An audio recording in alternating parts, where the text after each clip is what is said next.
My name is Ljiljana Trajković. I'm a professor here at SFU. I'm also chair of the Circuits and Systems Society chapter, and this talk is sponsored by the chapter and of course by the IEEE Vancouver section.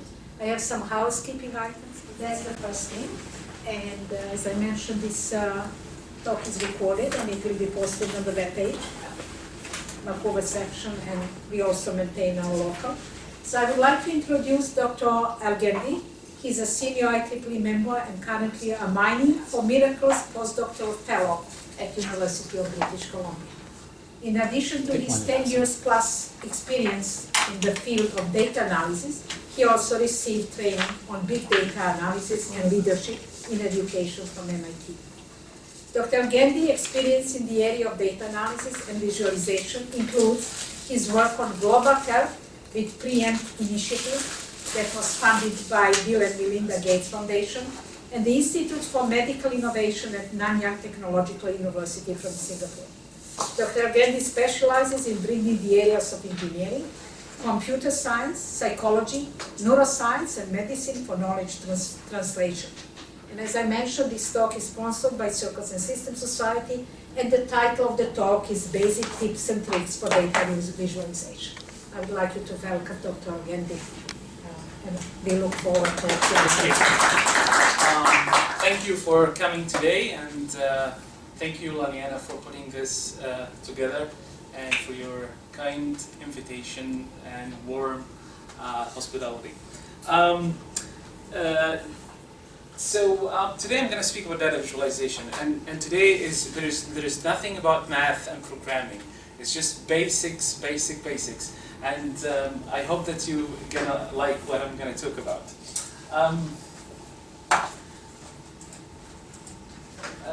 As Ljiljana mentioned, I work in different departments, and that's why I'm presenting today on data visualization. I'm going to share these steps with you guys. What is data visualization? There are many definitions, but mainly it is a representation and presentation that amplify cognition. So something that you simplify a complex data, complex scenarios, to amplify some cognition from what you have. Let's go back in time and imagine that we are 5,000 years ago in the middle of a desert and looking at the biggest data ever we have. This is the first thing that a human being has seen, and there are many things that we can think about here. And if I ask you guys, how can we make sense? How can we amplify cognition from what we see here? What will be the best approach? What can we do with this data? Gaze at it. I would organize it into some sort of critter or asterism. Absolutely. So likely you're going to look at sort of like looking at distances between the stars and the blooming points and trying to make sense. Perhaps you look for patterns and to correlate these patterns with something with our environment, with what we live here on Earth, and correlate what's happening up there with us. And we can find some patterns, and we call them Leo, and correlate that with traits. We correlate that with our environmental changes. That's absolutely phenomenal.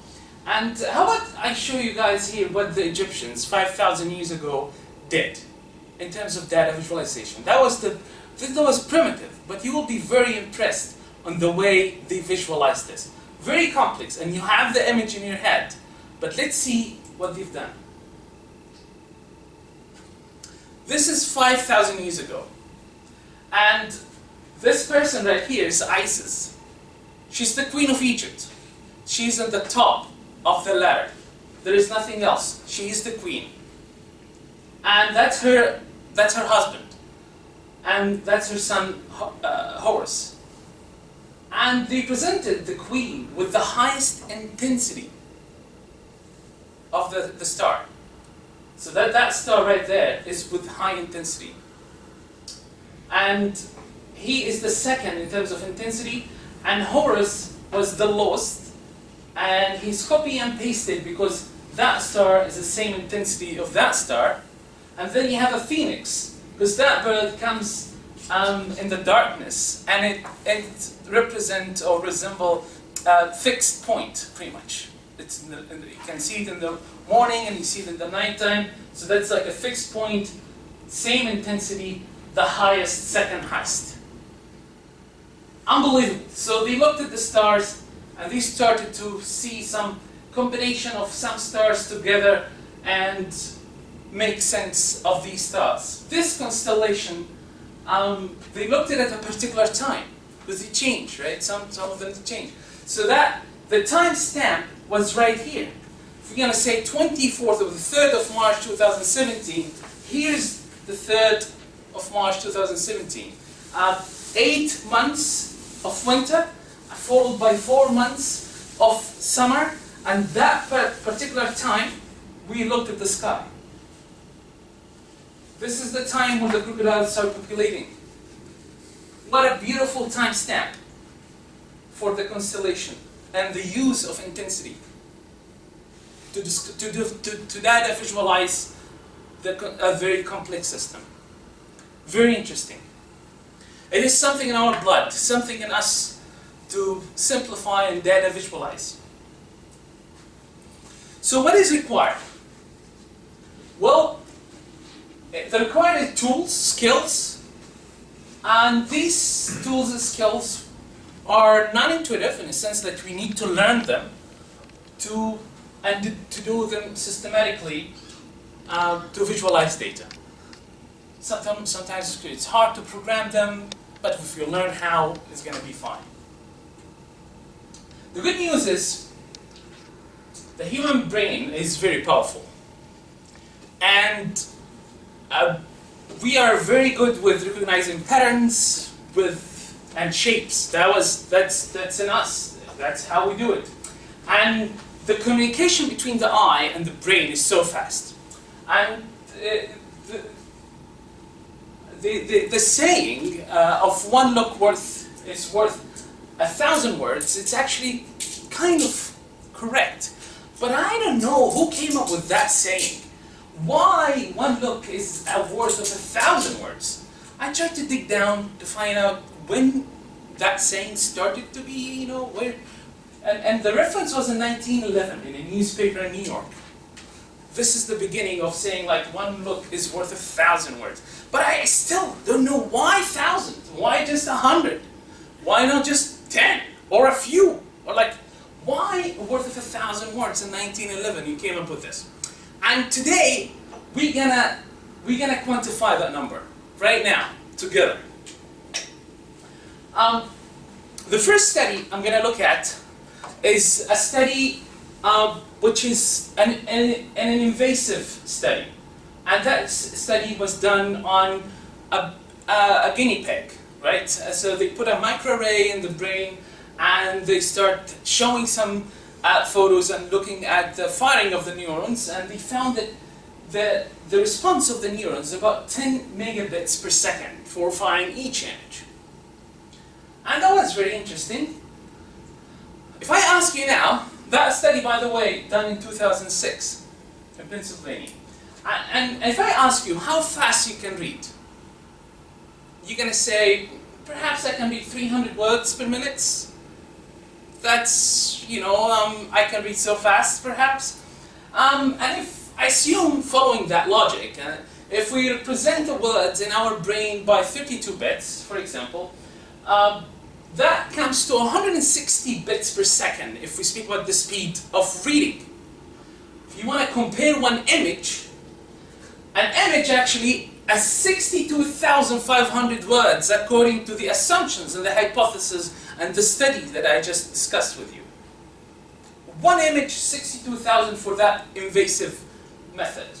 There is another study from MIT published 2 years ago to the speed of seeing an image. That's like priming. I show you an image very fast in 16 milliseconds, and then I ask you, did you see something in there, like a flower? Did you see a flower in the image? And you say, yes, I've seen it.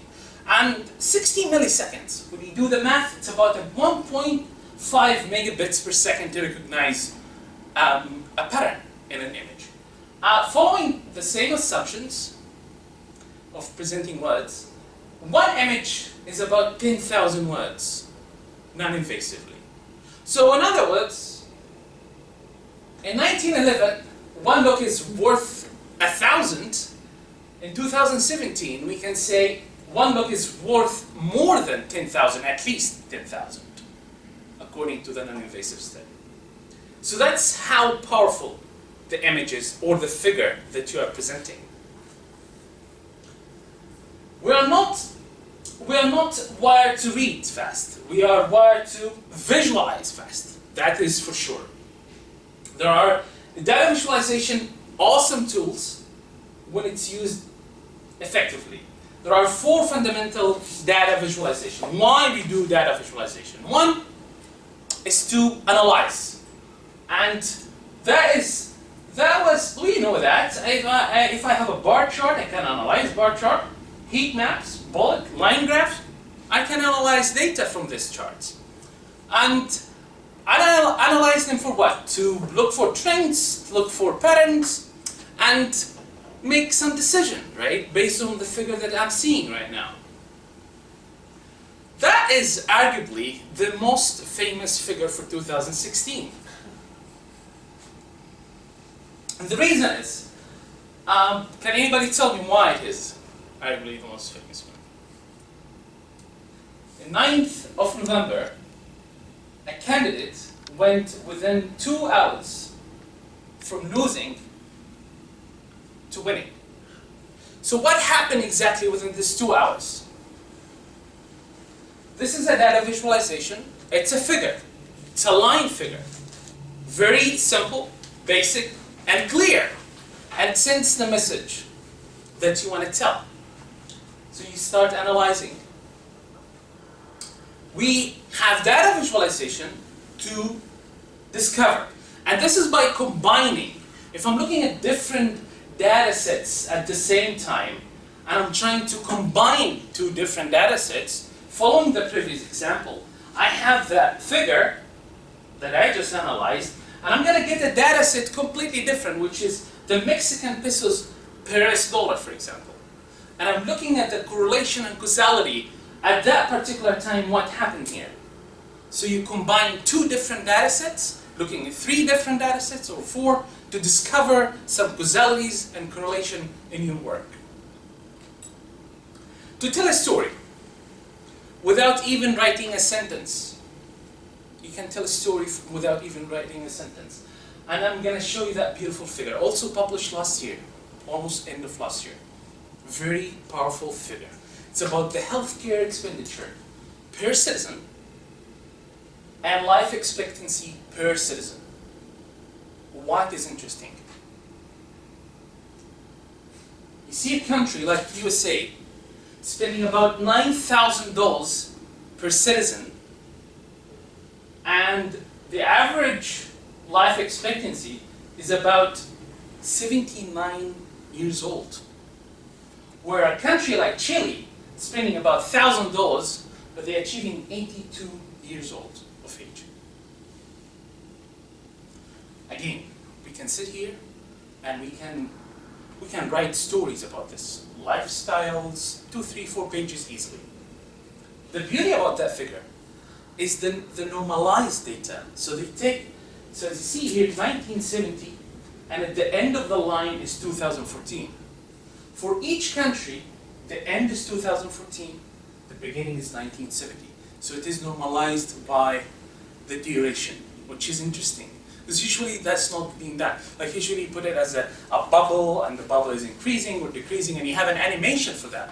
That figure is like, you don't need to do animation. I can give you everything in one figure.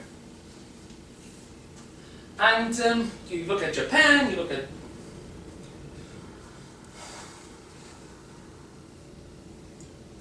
We visualize data to teach. And that is... I'm going to show you how that figure, for example, that figure is created for teaching. There is no other way, and the reason is giving you the dynamics and the mechanics of a heart of the systolic pressure and diastolic pressure, and it explains the mechanics of the left ventricle. every clinician will have that figure in his head or her head while they are working. There are figures in their minds, and these figures stuck all the time, and they refer to. These are the standards. And usually a figure like that is full of arrows describing the cycle, different colors, and showing the mechanism and the dynamic. So what exactly are you producing? You're producing a figure to teach, to analyze, to discover. The common ground in all of these figures is to visually quantify. And to quantify differences, we have 7 attributes. If you want to quantify differences, the basic 7 attributes we use are, I'm going to start with the first one, which is color. And if I ask you guys right now, how many of you think that the saturation of figure B is 2 times bigger than figure A? Please, because this is very important. These are the 20% that's going to make an 80% difference in any figure you produce. What would be? What do you think? The saturation of figure B 2 times bigger than A. How many of you agrees with that? You agree? 2 times? 3 times? 4 times? What is the saturation? Yes. Hue. Or the hue? The hue, the saturation, the color. In terms of color difference. I can only see that B is darker than A. Yeah, but can you quantify that? Like I say, 2 times or 3 times? Compared to the yellow and red. You know, the blue looks like It's not about brightness. it has a shading, so it looks like it's 3D, therefore it's a bigger void than a flat circle. That's what it looks like. Right. Yeah. It's equal. Yeah. So it's hard to quantify. I'm going to jump to another attribute. The volume. If I say figure B, many of you think that figure B is 2 times bigger than figure A? 3 times. 2.5. 2.5? 8 times. 8 times. 8 times. 8 times. Is it fixing? Please remember, because I'm gonna tell you the answer. How many of you think that figure B is 2 times bigger in terms of area? The area of B greater 2 times bigger than A. 4. 4 times. Okay? Okay. All of you, okay? How many of you, the slope, I'm gonna look at the attribute of slope. How many of you think that slope of B 2 times more than A? 3 times. 2. 3. About 3. Angle. 2 times? More than 2? 3? 2? 3, 2? Length. Twice. 2 times. And you're very confident with that. I like it. It's like, oh, that's twice for sure. There's no doubt about it. We do bar graphs. Yes. How about positioning? With scale, I mean. Like, you have sort of references. What will be? It's 2 times, and everyone definitely agrees with that. So, if we look at the attributes and start ranking them down, you'll find that the position is the highest.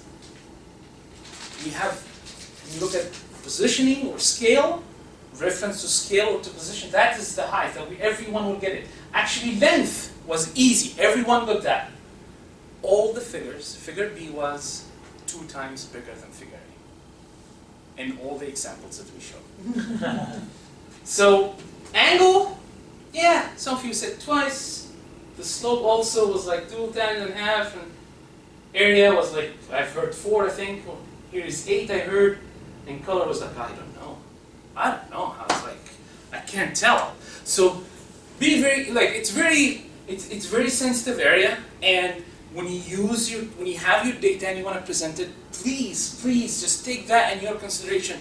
These are the basics that are going to make a huge difference in the way you present your data. And if it stacks, if that figure, if this slide is, if this is what you get from today's presentation. That's enough, because you're gonna know what to do next and how to judge a figure later. Now, how to choose a chart. This is also, we're gonna have another session for that, maybe within the next 1 month or 2 months, to speak about choosing a chart. But I'm gonna give you a glimpse here. This is from Andrea, Dr. Andrea Andrea Abella. He graduated from Toronto University. He came up with, like, he's a computer scientist, and he said, man, this area is so messy. I'm gonna put a flow chart so everyone can understand what's going on here. And he said, look, I'm gonna describe it in 4 different terms. One is distribution, second is comparison, composition, and relationship and comparison. For the distribution, for sure, you're gonna go for the histogram and some scattering. And for the composition, I'm gonna look at how to do stacking and maybe pi. And if I go for relationship, definitely I'm gonna do scattering and comparison, the same. We're gonna have just 1 session on how to do that in an easier way. But this is an idea.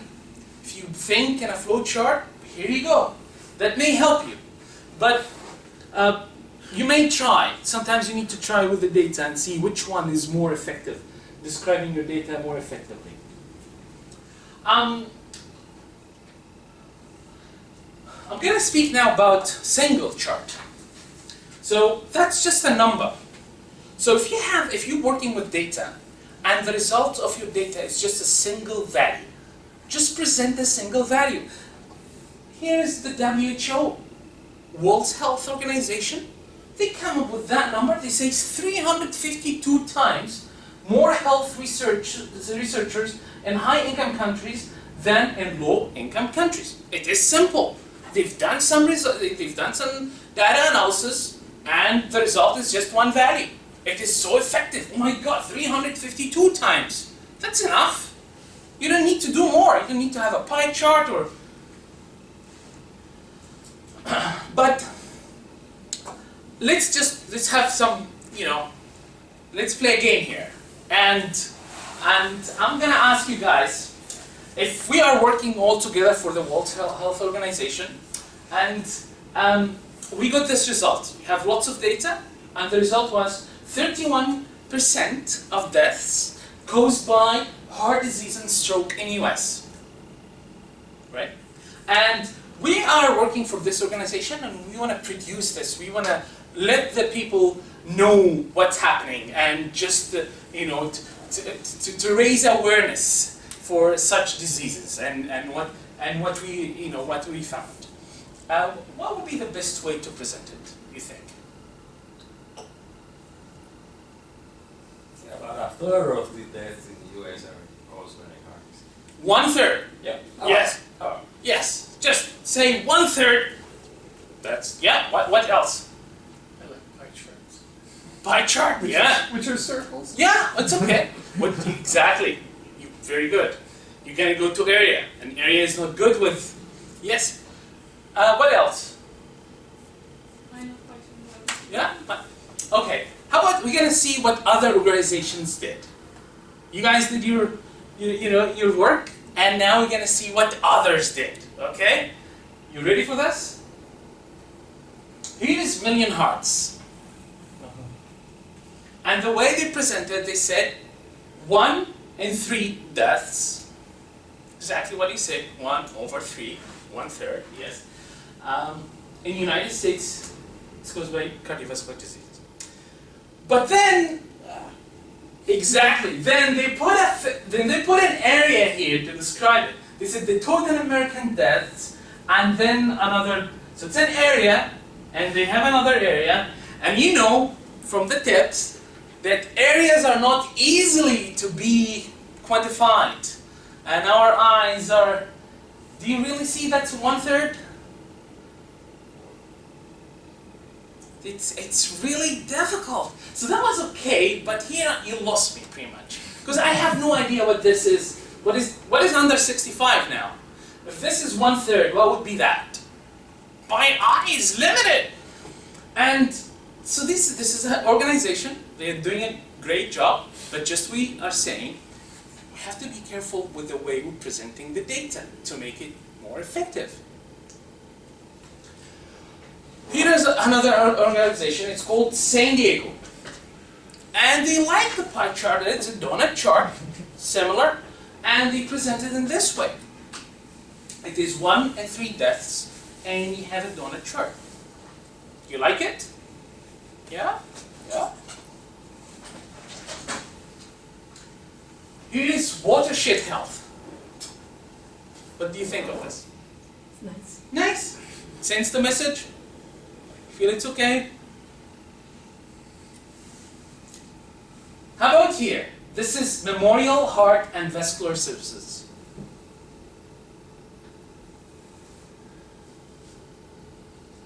Do you like this figure? You like it? What do you like about it? And what? I can count to 3. Yeah. You can see that nice figure, 3, yes. 1 over, yeah, out of 3, yes. But then, number one is always correlated with Trump. with positive. This is very positive. When you put number 1, I always correlate that. Not just me. I presume everyone in this room. If I can say, "Hey guys, I'm number 1," then you guys, yeah. So it's very positive, and we speak about deaths. So that wasn't a good idea. So.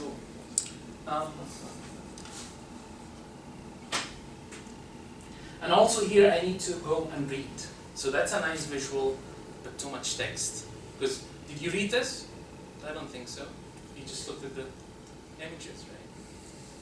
It's very fast to recognize a figure than to read. We know that. How about here, American Medical Association? What do you think if we can improve this figure? What would we do?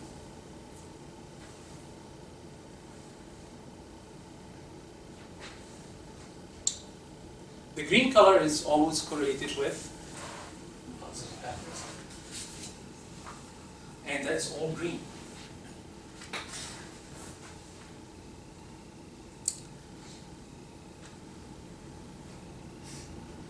Ohio. It's quite that nice, right? You agree? You see, that's clear, and everything is fine. Correlations, yes. That's perfect. That's nice. Okay. Let's move on and go to bar charts. And in a bar chart needs to be clear. If you have some attributes, you have your parameters, just make sure that they are clear. Now, I'm going to ask you, you guys think that we need a bar chart here? You have a single parameter and it is standing, and it is just, and the rest, do you have any idea what's here? This is published, by the way, in 2016. Great work, great researchers overlooked some of the visuals. So, I don't get it. So, when you have a figure, or you have 4 parameters, just emphasize on the parameter that is giving you the value that you're looking for. This is the parameter, the most effective parameter in my study, or correlated with whatever. This is also nice work published 2015. If we can improve that figure, what we do?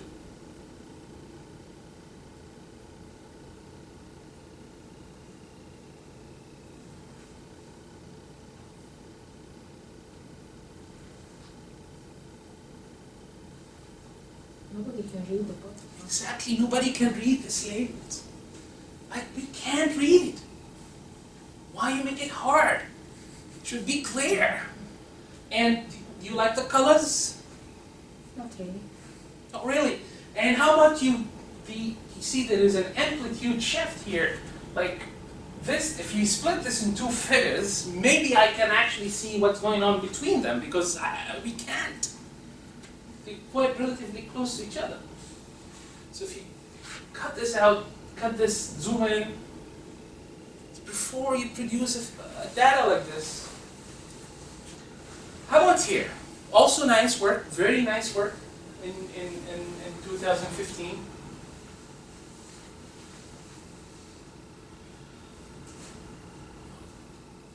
What is missing here? What's on the vertical axis? Exactly. What is in the y-axis? Why? This is like the. Yeah, I mean, these are the basics. You don't have a. But by the way, the labels were clear. We have to give them. We have to appreciate that. Also, the amplitude. They were a little bit creative with writing the value above each. Okay, we appreciate that. But we don't know what the y-axis is about. Yeah, what is the unit for this? Box plots is to show differences. Bar chart, yes, but box plot even more, because you're considering the mean, deviations, and... This is published 2014. That's a box plot that should show some differences. Do you see any differences between all these parameters? Not significant. No significance. How about here? This is 2015.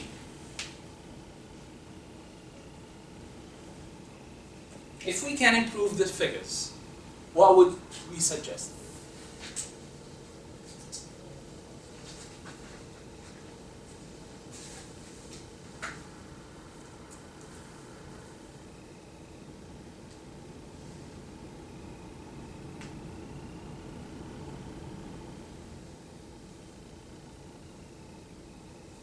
Box plots, we need to show some. If there is a significance, I want to have a p-value that is written above whatever you're comparing with. Because now, I don't know if you're comparing between the first and the last, the first and the second, the first and the third, I don't know. So you need to put here, show me, here's a significance, put a star or p-value equals something. We need to know what you're looking for, where the significance are. We don't know. What's a p-value? The test, the result of the t-test. It's a statistical test to show differences and significant differences between two sets. And the p-value is the value that is giving you if it is less than 0.05 or greater than. If it is less than 0.05, then there is significance. It's more than. And usually you look at 0.01 if we very fussy, and so on. But yeah, if it is so you put p-value less than 0.05 or something, then I can see if there is significance or not. Because yes, I can see difference, but I'm not sure if it is significant enough or not. Yeah, I can see that there is a difference here, but is it significant? I don't know. I have to dig in the paper in order to get the value.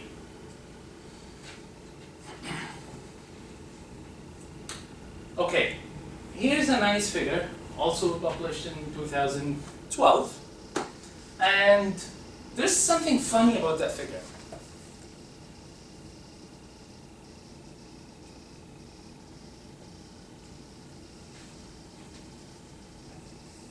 Can anybody? Log 10 of what? Yeah, log 10 of what? Thank you. Log 10 of what is the parameter? And that's published.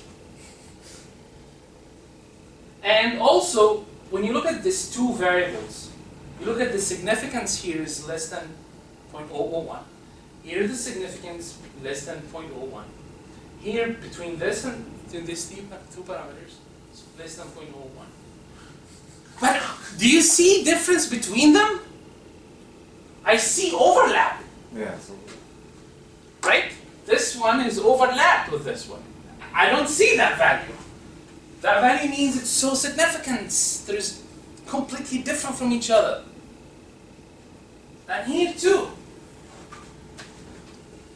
So it's like I don't really know what's happening. Okay.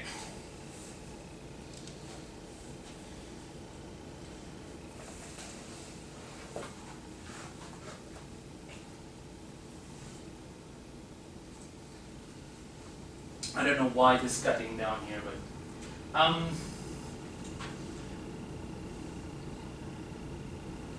this figure is nice, published 2016, and they put the value, p-value 0.02, 0.02, less than 0.001.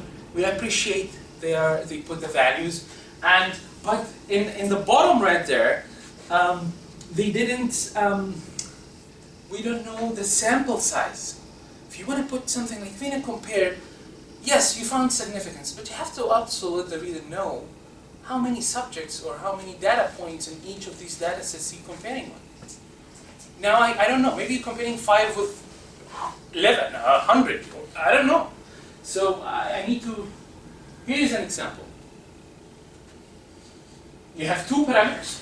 You're looking at normal and tumor, nice. You put a p-value, yes, there is significance.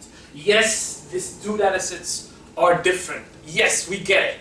I can visually see it and statistically read it. Correct? Correct. Now, the number of subjects for that parameter for the normal data set was 5. For the tumor, 40. We appreciate that they put the values, the number of subjects. But we really need to have it in every box plot. Just let us know, because now I can judge it a little bit differently. Here is 5, here is 40. I will see like there's some bias in this calculation. But still, there is an effort being done. You see, figure, easily, clear, to the point. I don't need to dig down. Pie chart. The most famous pie chart, not really, but the second most famous. What is funny about that pie chart?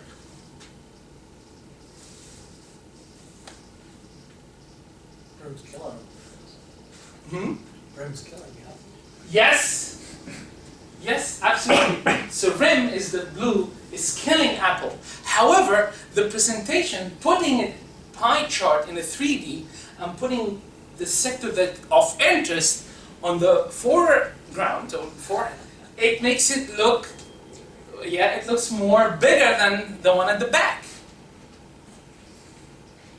So for sure he used it for a reason, right? So when you have a pie chart and somebody's sitting or reading it, just put it properly so you don't show that this is the highest result. If you ask me how to present it, or the best way to present a pie chart in this case, because in this case we need a pie chart that works as a histogram. In a way, we want to put them in a descending order. So here is the rim, other, apple, high, low, low. So in a descending order. Then I can judge. I can see you are the third in the rank, right? This is the highest. This is number 1 pie chart. What's wrong with this pie chart? It's more than 100%. It's more than 100%. You are sitting at home watching a TV, 2012, and that pie chart came out. It's rigged. It's the pie chart is rigged, exactly. So actually it's 100%. Okay, here is another one, interesting one, also published in 2014. And these pie charts, what do you guys think about them? Too complicated. Too complicated. It's too complicated. Too much colors in it. For sure you're gonna have data. For sure you have lots of data and you want to present them. Just present them in a proper way. You need to try now. You need to try to find out a proper way to present your data. And there are many ways to do that. You can't even read the labels.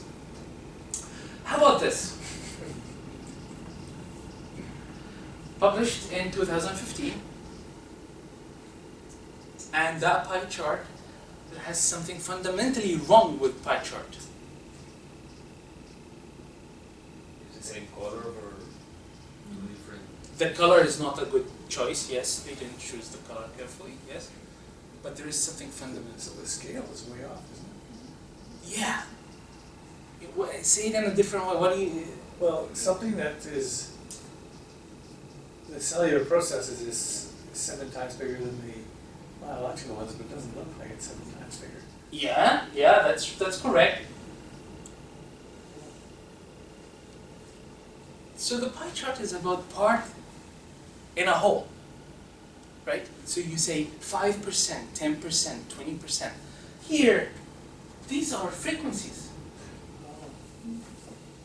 This is not a pie chart. Is it a pie chart? 325, we don't know what these are. So why did he go to that world? I think that wasn't a good choice, right? But there are better ways to do histograms or bar chart, whatever. NASA.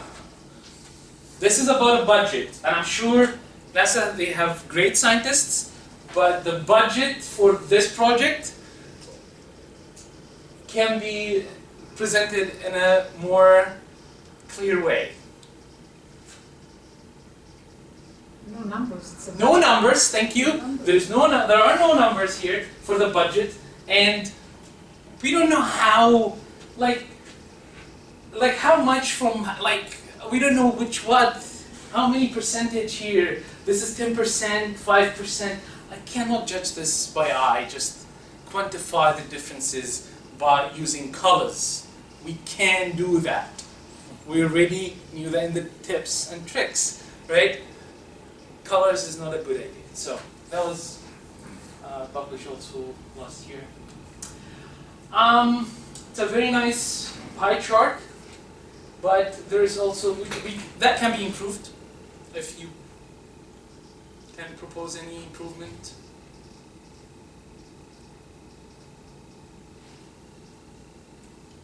Anybody? Colors, maybe not a good idea with colors. Yes, what else?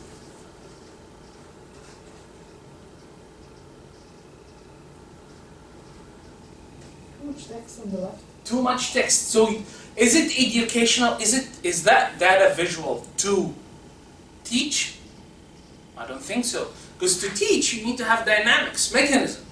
If you're putting for a pie chart too much text explaining a pie chart, there's something not decent here. A pie chart is a pie chart. You don't need to put a text to explain what's happening. And also ranking them. So when we have a pie chart, please put them in a descending order so we know the differences. These guys are getting pretty much similar areas. Okay. How about here? Published 2014.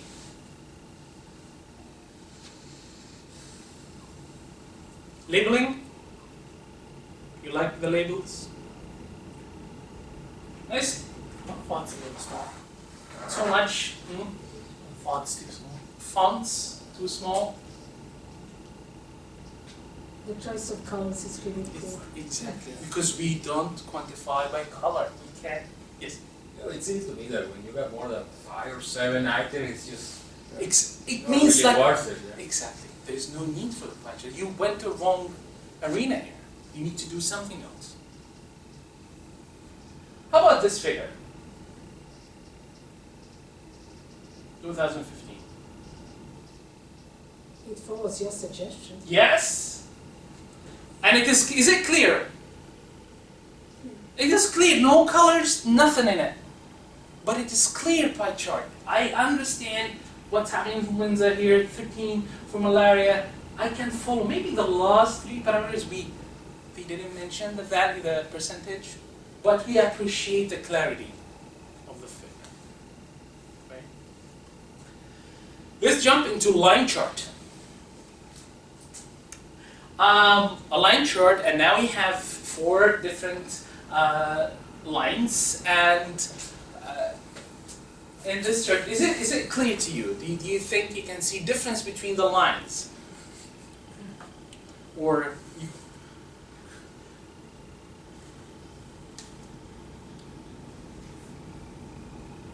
The red and orange are too close. yes. So when you have a line chart and there are many overlaps, a good idea. It's not a good idea for a line chart to have overlapped lines. Try to find another way. Try harder. That's 2016, by the way. How about this figure? What do you suggest? Exactly what you... Yeah, expand The scale, the amplitude, can you just... How about you move these labels? They are so big. Just move them here and, zoom in so we can see the amplitude and compare the amplitude of all these three. So we see what you're talking about. By the way, you guys know we are engineers. There are many figures like this produced in engineering and all the areas, and it's just not a proper choice for the visualized data. So we need to be very careful. Is it clear for you? This is not clear. Too much overlaps, right? We understand this stuff. They are clear. But what's happening here, it's hard to differentiate between, right? So, how about this figure? That's published 2016. Something fundamentally wrong.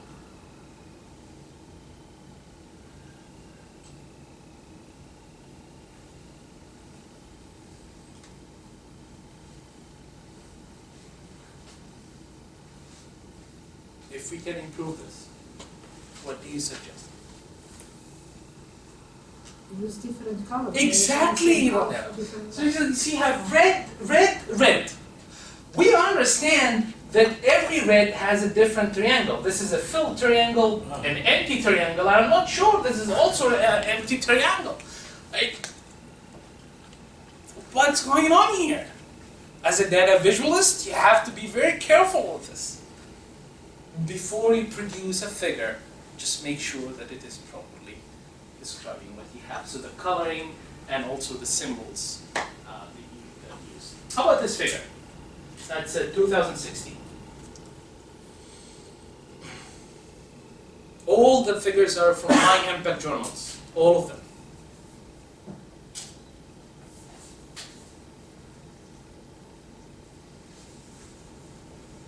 You can differentiate between them, right? Yes, we can differentiate. Very nice, clear, clean. Yes? I don't like this horizontal line 45 degrees. What's the point of that line? Exactly. What's the point of that line here?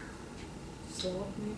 Slope, or if there's a slope, you have to produce the equation of the slope or the value of beta for that slope. So we have no idea, because now if it is slope and regression, and we're speaking about something that's two different things here.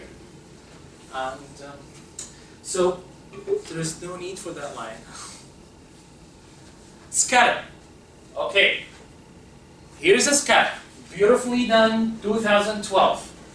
A nice figure published. You have lots of data and you put a linear regression here. How can we improve that? You want the equation of the line. You want Thank the you. R value. We need the equation of that line. Why are you producing something I have no idea? 2. Color. Color. Maybe the color is not, perhaps you use a different color. 3. What's the regression coefficient? Yes, the regression coefficient. What else? Why the axis labeled 0, 3, 6 and then 6 and Exactly. Where's There is the something origin with the y-axis and the, but also something fundamentally important. Title, what is the chart all about? Yes, the title for the chart is very important to choose the title, but something important when we present data like this. Origin. Huh? Didn't see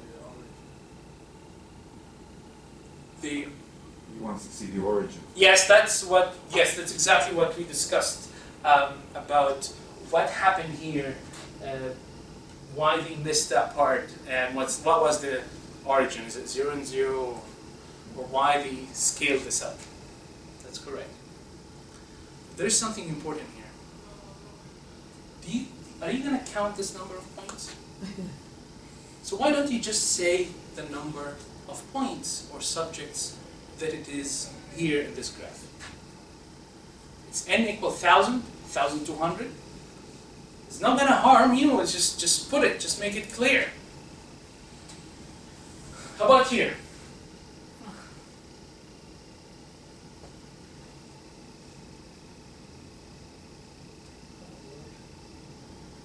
$2,015. Can't tell between the green and the blue.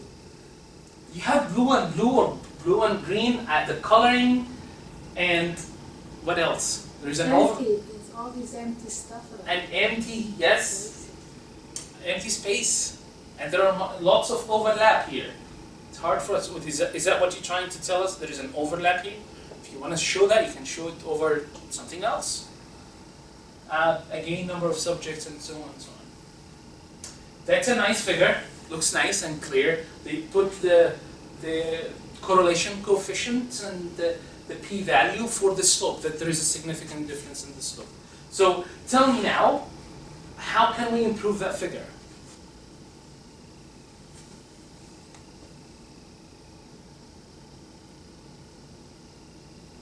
I want to hear two things. There's the equation of the line One, and the number of points. number of points. I need another one. There is an extra one missing. Sorry.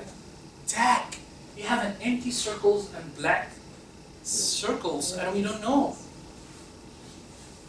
Right? This figure? Scatter. These guys, they put the line, the equation, number of subjects, thank you. But there's two lines. There are two lines. Exactly. There are two lines. We don't know. Is that like the confidence interval? Please make it sure. If it is, well, two dot lines, and you have a line of the regress line. The main one and the confidence interval. It seems that they missed a second dot line for the confidence interval. But the other, and also the legends here is like, here's the squares, Eastern Rivers, and here's the cross. Still nicer, but another 1 point to make it more clear. Bubble chart. This figure is just published as is, 2013. Just bubbles, without no description. No kidding, this is exactly what how about here? Here's the, I'm not sure why it is, what's wrong? Oh my God. Okay, so here's the height and the maximum seawall height and tsunami height, and the circle is the destruction rate. So the width of the circle, or the size of the circle, is the destruction rate. The size of the circle here is the death rates, right? So that's like a 3D, but in a nice way. The third D is the size of the bubble, which is a nice idea. But what is wrong here? Can you differentiate? There are too much overlaps. We don't know how to retract this. We appreciate that it's a nice study, everything is nice, it's just the final touch of presenting the data. That's published in Science, and that is a nice relationship between innovation and respect. And the size of the circle is loyalty. You assume that the more innovative people, they will get more respect, and they will be more loyal. Correct? The more innovative, the more respect. That's happening in one company pretty much. Regarding the loyalty, which is the bubble width, we kind of know about the innovation respect. Yes, that seems like this company is a very nice company. They give the nice respect for innovative people. That's nice. These companies, you just don't go there. Okay? But the main point was about loyalty. The whole idea, you see, the width of a bubble is a loyal. So do you think the area was clear enough to show difference between the companies? I don't see much. Why? Because they used the area, and the area is not a good idea to show differences. Unless there is a huge difference, then we can sort of like, but here it's relatively close, actually identical. If the article is about loyalty, how can I? So, data visualization, very important. The tricks and the tips is very important. How about you're looking for frequency?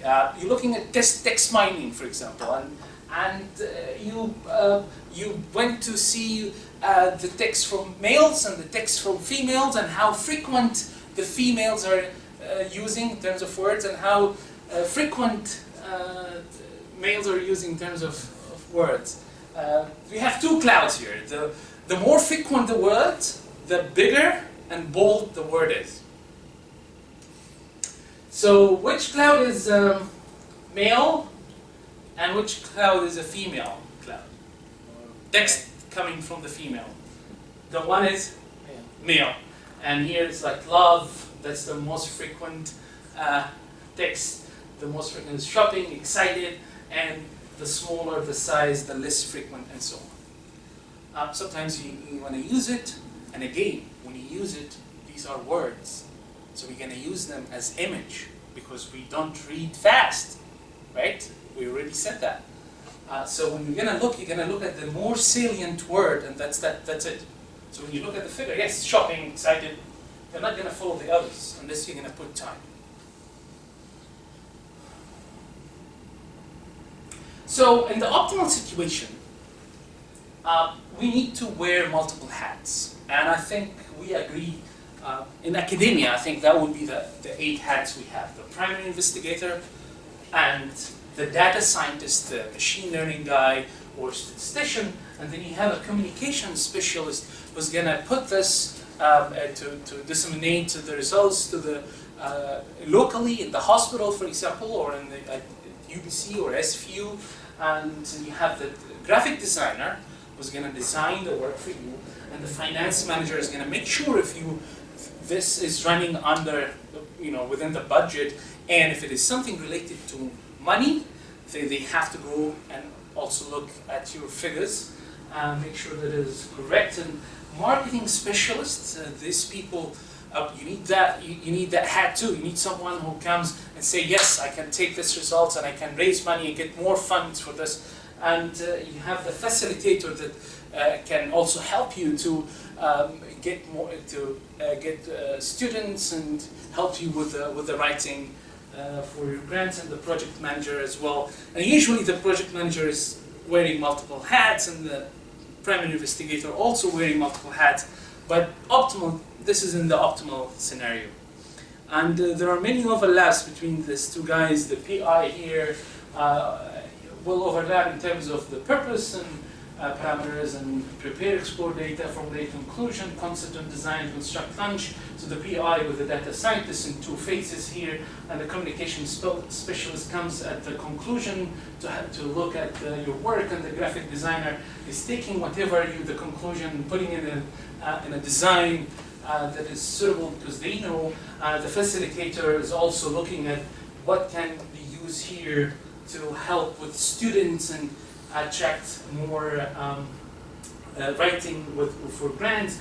Marketing specialist taking your design and promoting outside. The project manager is looking at the whole, all phases, and the finance manager as well. In summary, we use data visualization to analyze, to discover, to tell a story. We know that it has 7 fundamental attributes. We've seen that the positioning and length are optimal in terms of attributes. And we know now when we choose a figure, a data visualization chart, we have to make it as clear as possible. Remarks. We went today through 25 scientific articles, and we went also through 10 organizations. If we assume that you have 5 authors for each of these, for each article or each organization output, and 3 reviewers and 1 editor, that ends up in 315 researchers overlooked their data. That's why it's very important to speak about this. 315 just right now, randomly. I think if we put more time, you will be surprised with the results. We're going to have part 2 about the programs to use and hands-on the examples and real-time visualization development. And feedback, please let me know your feedback, and thank you, and let's keep in touch. Thank you very much. Appreciate it. Okay, now we can answer some questions. Any question? We also hear refreshments in the back, so that's along the lines when you ask questions, you can also do that. No questions? I thought your chart at the end with the managers and PIs, it was very nice. And you actually practice what you preach. What's your background? Are you more of a technical or medical? I'm a biomedical engineer. Biomedical? Yes. So during my path, I started as a computer engineer, and then when I went to Australia, I worked as started to learn about biomedical applications, working with the hospitals and firefighter centers to collect data, ECG and pulse oximetry. And that's why I work with sort of clinicians and engineers, and also I want to satisfy the curiosity when I show a figure to two different people coming from two different backgrounds. When I went to Singapore, I worked with psychology department, working in subliminal priming, showing images and text very fast to see how the brain react to that, if that can bias your decision later on or not. And so that's how I also worked with psychology, Alzheimer's disease, brain activities. And then I went to Alberta, was still working with clinicians on heart sounds, and I moved here and I'm working with pregnant women, a hypertensive pregnant woman at BC Children's Hospital. And that's what my fellowship is about. Any more questions? Well, let's thank Mohammed again. I really appreciate your time, and your feedback will be so valuable for me. And he will come back. I also would like to thank Bill Lowe from the Vancouver section for taking the time and effort in order to video record. And I want to thank Helen for bringing the goodies, so please help yourself. She's my helper with the CASA. So thank you all for coming. When do you think part 2 is going to be due? We didn't schedule it in a month, Oh. month and a half. I think before summer. Yeah, sooner the better, it sounds very interesting. Good.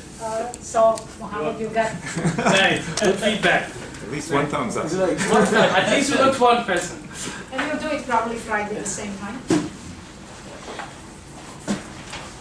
So thank you all for coming. Winner.